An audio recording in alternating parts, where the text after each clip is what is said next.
application review, business review, investment, lifestyle,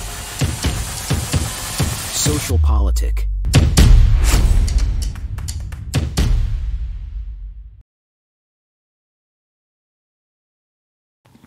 Halo Bapak Ibu, saudara-saudari sekalian, lovers and haters. Salam cerdas Indonesiaku. Jumpa lagi kita pada kesempatan kali ini. Bagi Anda yang belum subscribe channel saya, silakan subscribe channel saya. Tekan loncengnya agar Anda dapat notifikasi setiap kali saya mengupload video-video saya. Oke, pada kesempatan kali ini saya kembali memakai baju merah ini ya. Baju jersey PSSI. Ini sebagai tribute bagi para penggemar sepak bola yang perhelatan Piala Dunia U20-nya waktu itu batal gara-gara siapa itu? Pak Ganjar dan Pak Wayan Koster yang menolak Indonesia jadi tuan rumah. Wah. Aduh, akhirnya kena karma gitu ya. Oke deh, itu sudah sejarah lah. Nah, kita akan bahas ya, bagaimana setelah MK memutuskan bahwa semua gugatan dari pihak kubu 01 dan 03 itu ditolak ya. Walaupun ada 3 hakim yang mengajukan dissenting opinion atau pendapat yang berbeda, tetapi keputusannya adalah sah Pak Prabowo dan Gibran sebagai Presiden dan Wakil Presiden Indonesia periode 2024 sampai 5 tahun mendatang. Yang kemudian 2 hari kemudian, yaitu kemarin, KPU menetapkan bahwa sah Pak Prabowo dan Gibran sebagai Presiden dan Wakil Presiden. Nah, masalahnya, meskipun keputusan MK itu final dan mengikat, artinya tidak ada lagi proses banding dan segala macam, tetap saja yang namanya Hasto dan PDIP ini ngeyel. Nah, nanti kita lihat PDIP yang mana ini, ya. Ntar kita lihat nih. Makanya jangan di-skip lah ya kalau nonton video saya. Oke, nggak usah berlama-lama. Kita lihat dulu ini fakta pertama ya. Di sini menurut Tribun masih belum terima. Ya, maksudnya masih belum terima kekalahan. PDIP lanjut gugat hasil Pilpres ke PT UN. Ya, Hasto bilang apa? MK gagal jalankan fungsinya. Toh, memangnya MK baru menjalankan fungsinya kalau menangkan Ganjar? Pakai otak coy. Capek deh. Oke. Kemudian di sini juga ada berita PDIP akan gugat di PT UN usai kalah gugatan di Mahkamah Konstitusi. Padahal itu sudah final dan mengikat. Saya nggak ngerti nih Hasto nih dan sebagian PDIP, saya nggak bilang semua PDIP ya, ngerti hukum nggak? Ngerti hukum nggak? Padahal banyak orang pinter loh di PDIP. Ada ahli-ahli hukum pula. Ya, ngerti nggak bahwa yang namanya keputusan MK itu final dan mengikat? Masih akan gugat ke PT UN yang lebih rendah. Astaga. Oke dah, kita lanjut dulu deh. Ya, nggak ngerti saya sama jalan pikiran mereka ini ya. Nggak tahu malu atau memang nggak punya malu gitu ya. Mohon maaf ya. Di sini dikatakan bahwa MK menurut PDIP gagal melakukan tugasnya sebagai lembaga peradilan konstitusi tertinggi. Nah sudah dibilang peradilan konstitusi tertinggi. Terus lu mau gugat di PT UN. Aduh, di mana nih? Ya. Kemudian dikatakan di sini setelah menolak gugatan perselisihan hasil pemilihan umum PHPU Pilpres di 2024 dari paslon nomor urut 3 Ganjar Mahfud ya. Nah, di sini katanya meskipun itu ditolak gitu ya sama MK. Nah, ini kontradiksi pernyataannya. Ntar kita lihat suratnya deh ya biar lebih jelas. Meskipun PDIP menghormati. Nah, katanya lu menghormati. Menghormati apa? Keputusan MK. Tapi Hasto menyatakan ketidakpuasan. Menghormati tapi tidak puas. Mantap ya. Meskipun MK gagal di dalam menjalankan fungsinya sebagai benteng konstitusi dan benteng demokrasi. Menurut siapa? Ya menurut lu. Menurut yang 96 juta lebih yang pilih Prabowo, ya MK berhasil menjalankan fungsinya sebagai benteng konstitusi dan benteng demokrasi yang tidak mempan digoyang oleh yang 16%-an. Udah paling kecil, paling berisik gitu. Pantes kalau Mr. Q, Mr. Kodari bilang itu kayak token listrik yang udah mau habis, berisik gitu. Ya. Nah, di sini dikatakan, namun katanya, mengingat sifat keputusannya yang bersifat final dan mengikat, ini banyak typo nih ya, maka PDI Perjuangan menghormati keputusan MK. Ya, ini dia nih ya, udah menghormati tapi digugat juga ke PT UN ya. PDIP akan melanjutkan perjuangan melalui jalur hukum lain, yaitu Pengadilan Tata Usaha Negara. Apa hubungannya Pilpres dengan tata usaha negara? Aduh, gimana nih alih-alih hukum PDIP? Di sini dikatakan PDIP ingin menjaga konstitusi dan memperjuangkan demokrasi dan menggunakan setiap ruang hukum yang tersedia, termasuk melalui PT UN. Aduh, ya udah nanti saya bahas nih mengenai PT UN ya. Tunggu dulu. Sahabat. Nah ini dia juga di Warta Kota dibilang usai putusan MK, PDIP tetap lanjutkan gugat KPU ke PT UN Jakarta Timur. Lu pikir lu gugat PT UN akan mengabulkan? Enggak juga coy. Dia akan tolak juga. Kalau apa diterima, gue tutup channel gue ya. Udah berapa kali nih gue tawarkan ini. Nah ini menariknya, dia gugat ke KPU Jakarta Timur. Nah gini loh. Bagi Anda yang kurang begitu ngerti hukum, PT UN itu ada di setiap kota. Ada PT UN Jakarta Timur, di sini digugat Jakarta Timur ya. Berarti ada juga di Jakarta Utara, Jakarta Pusat gitu ya, dan seterusnya. Sama seperti pengadilan. Ada Pengadilan Negeri Jakarta Utara, Pengadilan Negeri Jakarta Selatan, Jakarta Barat, Pusat, dan seterusnya ya. Kalau Anda menggugat pihak yang berkedudukan di Jakarta Pusat, Anda mengajukan gugatan Anda ke Pengadilan Negeri Jakarta Pusat. Oke? Kalau Anda menggugat orang yang berkedudukan di Jakarta Utara misalnya, Anda masukkan gugatan ke Pengadilan Negeri Jakarta Utara. Ini saya nggak ngerti kenapa dia masukkan ke PT UN Jakarta Timur, sedangkan KPU itu setahu saya bukan di Jakarta Timur, Jakarta Pusat. Duh, asto. Oke deh, terserah lu ya. Nah, kita lihat nih, ini ada surat ya. Surat dari Dewan Pimpinan Pusat PDIP. Tapi menarik, nanti kita lihat. Suratnya itu tidak ditandatangani oleh Ibu Mega. Dan juga tidak ditandatangani oleh Puan Maharani. Ditandatangani oleh ketua yang lain. Nah, ketua PDIP kan ada beberapa ya, termasuk Ibu Puan. Di sini surat ini tidak ditandatangani oleh Megawati.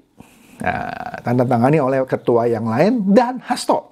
Ini saya nggak tahu ya apakah Ibu Megawati ditelikung atau Ibu Megawati dicuein. Atau Ibu Mega bilang terserah lu lah toh lah, gue nggak mau pusing ya. Saya perbesar ya suratnya, kita lihat nih suratnya. Di sini dikatakan, ini suratnya tanggal 22 April. Ya.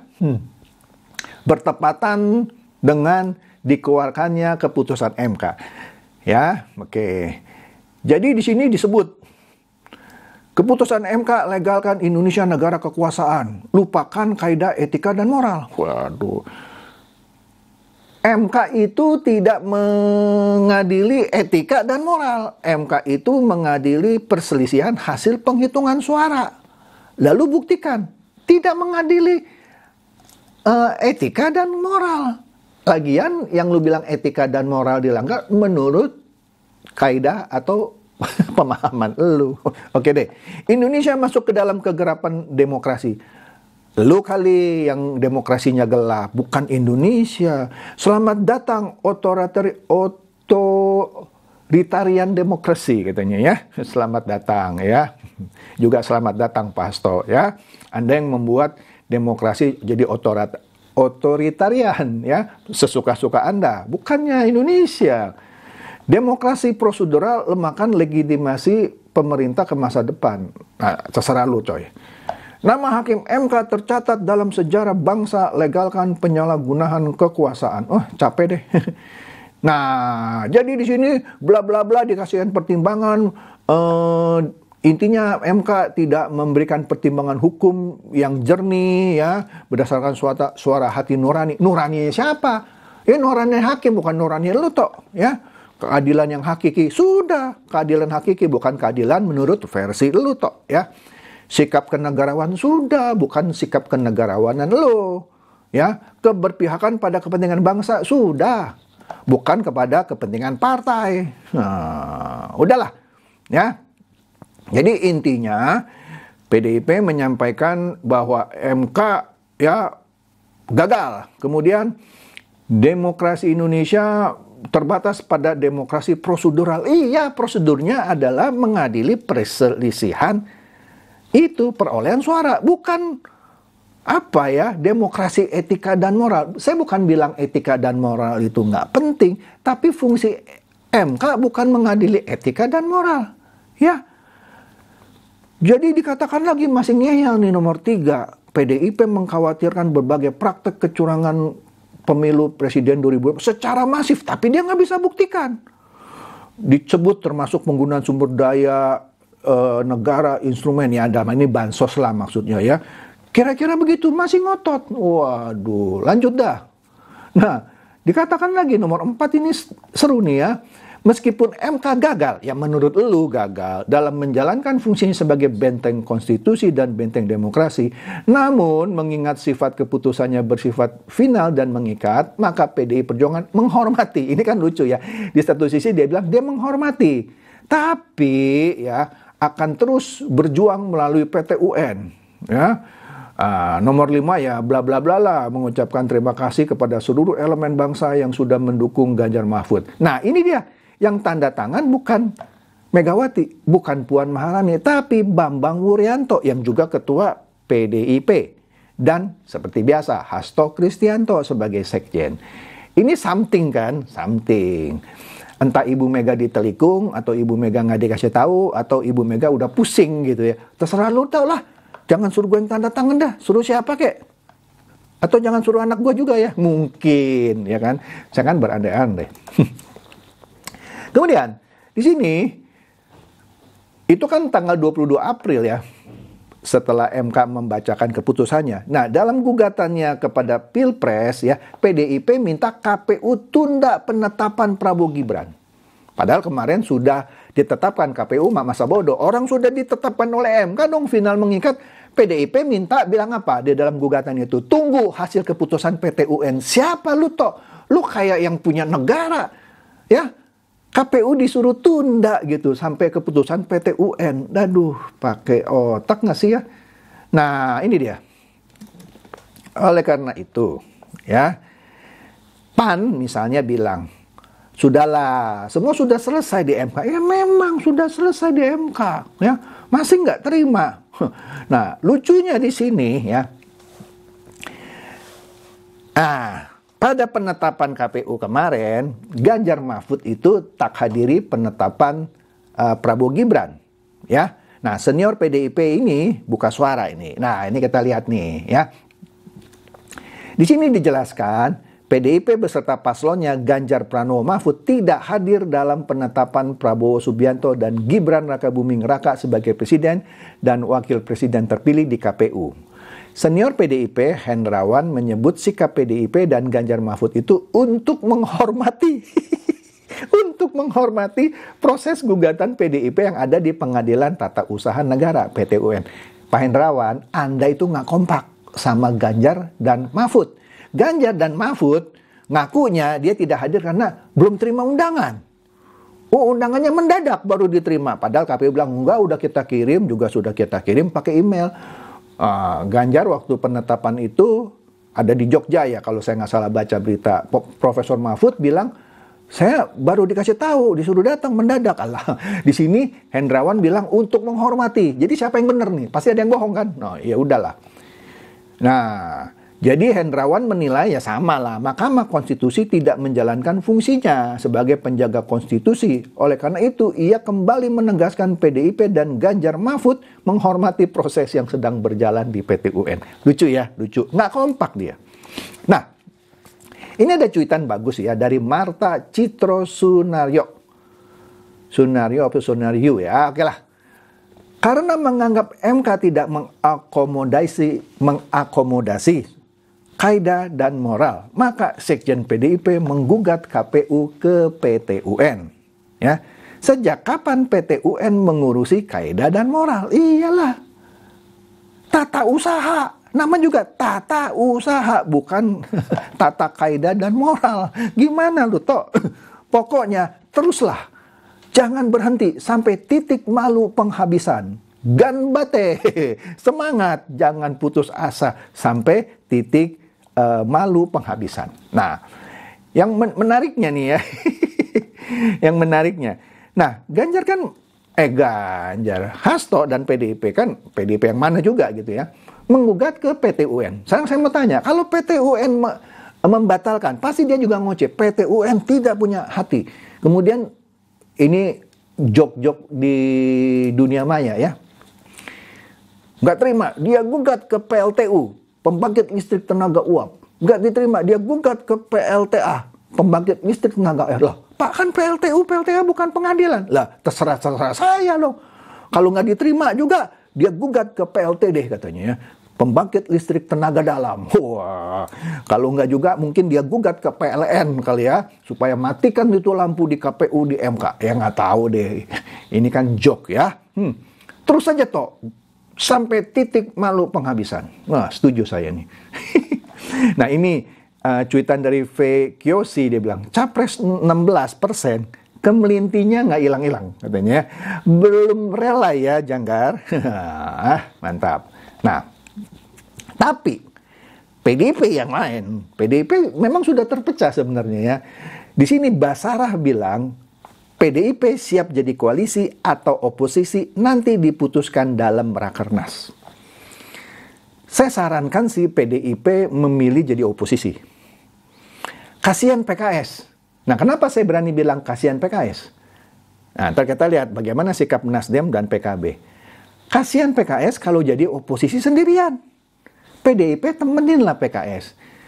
Saya kok mungkin nggak sependapat dengan mayoritas pendukung 02 mungkin ya. Walaupun saya pendukung 02. Saya kok lebih suka tetap ada oposisi supaya ada penyeimbang gitu. Kalau semuanya merapat, cuman PKS sendiri yang jadi oposisi, aduh, kasihan PKS. Oke? Nah, di sini Kompas juga menurunkan berita bahwa PDIP diprediksi gabung pemerintahan jika Jokowi Prabowo tidak harmonis. Jadi memang ada usaha-usaha untuk membenturkan Jokowi dan Prabowo. Ya. Iya, Denny Siregar dari dulu bilang, nanti nih ya kalau Prabowo jadi presiden, Jokowi akan ditinggalkan, akan diginiin begitulah. Itu tukang teori, itu tukang bikin hoax juga itu ya, Denny Siregar. Cuman sekarang Anda lihat cuitannya itu ya, kayak apa ya. Begitu juga Rudy Kamri dan lain-lain itu ya, yang suka bikin hoax. Cokro TV, tapi Cokro TV terakhir sudah mulai bagus ya. Oke. Nah, tadi kan bilang PDIP akan gabung menjadi di pemerintahan, maksudnya kalau Prabowo dan Jokowi tidak harmonis. Nah, di sini kita lihat nih ya, pesan Pak Prabowo pada tim hukum 02 saat makan malam ini ditegaskan oleh Otto ya. Makan malam sesudah putusan sidang MK ya. Dikatakan bahwa jangan ada yang bermimpi untuk mengadu domba Prabowo dan Jokowi. Jangan ada yang mimpi. Jangankan bikin teori, mimpi pun jangan gitu ya. Udah dah, PDIP nggak usah ngarepin Prabowo dan Jokowi tidak harmonis. Udah, lu jadi oposisi aja mendingan, oke? Nah, ini dia nih. Nah, ada cuitan menarik dari Nela G. Tobing. Ya, di sini dikatakan, karena ada berita di Kompas TV, PDIP tegaskan Jokowi dan Gibran bukan lagi bagian dari partainya. Nah, PDIP yang mana? Oke, kan sudah saya bilang terbelah nih ya. Nah, di sini dikatakan berhubung Pak Jokowi sudah bukan kader PDIP ya, menurut PDIP, tapi nggak tahu PDIP yang mana. Begitu juga Gibran juga dikatakan bukan kader PDIP. Mari kita serempak anjlokkan suara mereka di pilkada. Wah, setuju banget saya itu ya. Yang setuju komen. Wah, yang projo merapat tuh. Ya, PDIP ya bilang ya bukan lagi kader. Waduh. Padahal di sini Puan bilang Gibran tak mundur dari PDIP, cuma pamit jadi cawapres Prabowo. Jadi, nah Anda bisa nilai ya PDIP yang mana nih kalau sekarang bersuara? PDIP-nya Puan atau PDIP-nya Hasto? Mantap. Nah, di sini ada satu acara di Nasdem Tower ya. Di situ Surya Paloh dikatakan mantap untuk pindah dari Barisan Perubahan ke kubu Prabowo Gibran. Menurutnya nggak ada pilihan yang terbaik lagi selain bergabung kepada pemerintahan periode selanjutnya. Yang kalau saya lihat videonya dia bertanya sama wartawan, menurut Anda yang paling baik apa ketimbang bergabung ke Prabowo? Ada pilihan lain kira-kira? Jadi Surya Paloh ya sudah menegaskan dia akan masuk ke gerbong pemerintahan Prabowo Gibran. Jadi bye-bye dah, sudahlah, jangan ngimpi lagi hak angket, hak angkot, iya, nggak ada. Astaga. Nah, begitu juga PKB. Di sini akui kalah dalam kontestasi Pilpres, Cak Imin bilang koalisi perubahan sudah selesai. Jadi Nasdem dan PKB sudah terima. Kalau PKS saya belum baca ya beritanya ya. Saya rasa PKS pun sudah terima. Cuman PDIP nih yang nggak terima. Masih mau jalan hak angket. Oke lah, kita lihat nih satu video ya. Video ini menarik. Informasi pasca putusan MK soal sengketa Pilpres 2024, Ketua Umum PKB Muhaimin Iskandar bertemu dengan Ketua Umum Partai Nasdem Surya Paloh di Nasdem Tower. Dari pertemuan itu, Nasdem dan PKB sepakat mendukung pemerintahan baru di bawah kepemimpinan Presiden terpilih Prabowo Subianto. Dalam pertemuan yang berlangsung selama 2 jam, Surya Paloh menyatakan bahwa Nasdem dan PKB sepakat untuk mendukung pemerintahan baru. Menurut Surya Paloh, pemerintahan berikutnya membutuhkan dukungan agar dapat menjalankan roda pemerintahan. Surya Paloh menyebutkan bahwa Partai Nasdem dan PKB sepakat menutup buku lama dan membuka buku baru, serta bersyukur dengan apa yang diperoleh sampai saat ini. Partai Nasdem dan PKB berkomitmen untuk memperkuat sinergitas untuk membangun negeri, mengingat tantangan Indonesia ke depannya tidak mudah. Fokus Partai Nasdem untuk saat ini adalah mempertahankan stabilitas negara. Jelas ya? PKB dan Nasdem mendukung pemerintahan baru. Sudah, jangan didebat lagi, ya. Nah ini, menariknya. Ini sudah pernah saya bahas sekilas. Nah ini ada satu video, tapi panjang lah ya videonya ya. Di situ Pak Saiku ya bilang, minta Anies balas budi, kira-kira gitu ya. Dukung kader PKS di Pilgub DKI. Jadi tegas, sudah saya bilang juga sebelumnya, PKS akan mengajukan kadernya.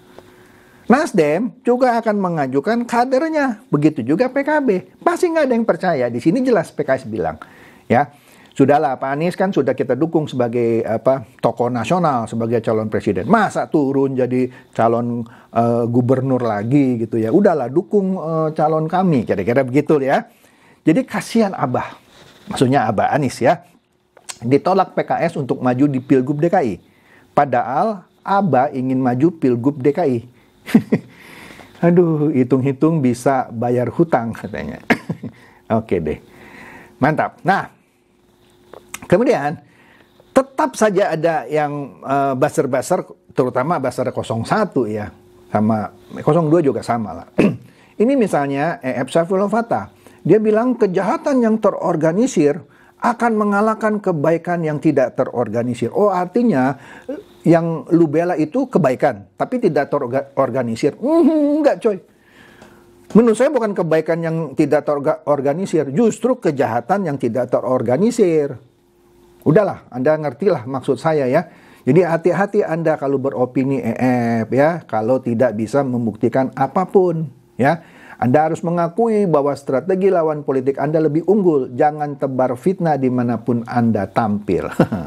Begitu juga Refli Harun ini. Refli Harun mengatakan bahwa sebenarnya, ini dia, kubu 01 dan 03 tidak kalah katanya. Justru menang. Mantap. Refli mengatakan bahwa pihaknya dikalahkan oleh 5 hakim MK yang menganggap apa yang disampaikan kubu 01 dan 03 belum cukup kuat katanya. Ya. Tapi menang, justru tidak kalah, menang, ya. Cuman dikalahkan oleh 5 hakim katanya, ya. Jadi kalau siapa PDIP gugat ke PT UN di sini Disarankan Refli Harun gugat lagi aja bang ke BMKG, Badan Meteorologi dan Geofisika gitu ya, biar seru. Kalau nggak ke UEFA aja tuh yang ngurusin bola ya. Cek pakai VAR, itu alat yang untuk mengecek kesahan sebuah gol. Ya, tidak kalah kok, justru menang katanya. Terserah mulut lu lah coy ya. Capek kalau dengerin lu orang semua. Oke, itu aja dari saya. Semoga ini mencerdaskan dan mencerahkan Anda semua. Silakan share video saya ini kepada teman-teman, sahabat atau kerabat supaya mereka tambah cerdas dan tercerahkan. Seperti biasa, terima kasih.